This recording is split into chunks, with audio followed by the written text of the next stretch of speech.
ఉన్న వాస్తు మన లోషగ్రిడ్ నేను ఢిల్లీతో నేర్చుకున్నా. న్యూమరాలజీ నేను హైదరాబాద్‌లో మా పాత ఒక 10 ఇయర్స్ 13 సంవత్సరాల ముందు రామ్ గారు ఉండే. రామ్ గోపాల్ సార్ అని. ఆయన దగ్గర నేర్చుకున్నా. ఇలాంటి నేను ఒక్కొక్క విద్య, ఒక్కొక్క డిస్ట్రిక్ట్‌లో పోయి నేర్చుకున్నా. ఒక్కొక్క స్టేట్‌లో పోయి నేర్చుకున్నా. దాన్ని ప్రాక్టీస్ చేయడానికి నాకు 10 ఇయర్స్ పట్టింది.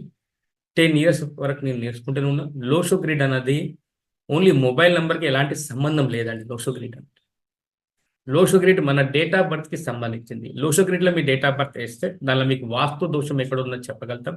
మీ ఇంట్లో ఏ పేరుతోని ఏ అక్షరాల వ్యక్తి ఉన్నదో చెప్పగలుగుతాం. అది మా గురువుగారు చెప్తారు. నేను ఏ పేరుతోని ఏ అక్షరాలు ఉన్నది అప్పట్లో నేను చాలా ప్రాక్టీస్ చేశాను. కొన్ని రోజుల వరకు నేను దాన్ని గెలిచాను. దాని తర్వాత నేను సోషల్ గ్రిడ్ ప్రాక్టీస్ వదిలేసినాక నాకు అక్షరాల గురించి చెప్పడం మర్చిపోయాను. కానీ మీ ఇంట్లో వాస్తు దోషం ఎక్కడున్నది? లోషో గ్రిడ్‌ని చూసి